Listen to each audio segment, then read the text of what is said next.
ECR TV நேயர்களுக்கு வணக்கம். தமிழகத்தில் சட்டப்பேரவை தேர்தல் இன்னும் சில நாட்கள் நடைபெற உள்ள நிலையில் இன்று மாமல்லபுரத்தில் உள்ள தனியார் ஹோட்டலில் தமிழக வெற்றிக் கழகத்தின் செயல் வீரர்கள் கூட்டம் நடைபெற்றது. இந்த கூட்டத்தில் பேசிய தாவேக தலைவர் விஜய், அனைவரும் ஒற்றுமையாக இருந்து உழைக்க வேண்டும்.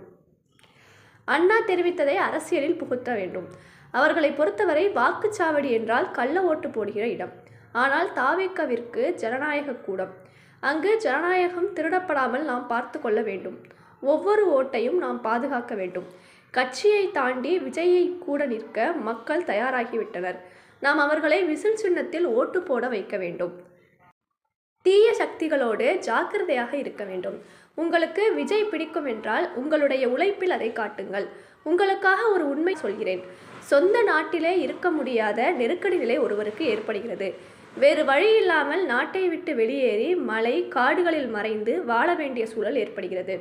அப்போது அவர் தனது நட்பு சக்திகளை திரட்டி கொண்டு அதிரடியாக போரை நடத்தி அந்த நாட்டையே திரும்ப மீட்டெடுத்தது யார் தெரியுமா? நமது கொள்கை தலைவர்களில் ஒருவரான ராணி வேலுநாச்சியார் தான். அவர்களுக்கு நட்பு சக்தியாக இருந்தது சின்ன மருது, பெரிய மருது, சையது கார்கி ஆகிய மூவரும் தான்.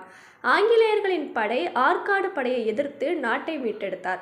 நட்பு சக்தி இருந்தாலும் இல்லை என்றாலும் தனியாக நின்று கெத்தாக ஜெயிக்கிற அளவிற்கு மிகப்பெரிய படை நமது படை என்று தாவேக தலைவர் விஜய் கூறியுள்ளார். மேலும் செய்திகளுக்கு தொடர்ந்து இணைந்திருங்கள் ஈசிஆர் டிவி சேனலுடன்.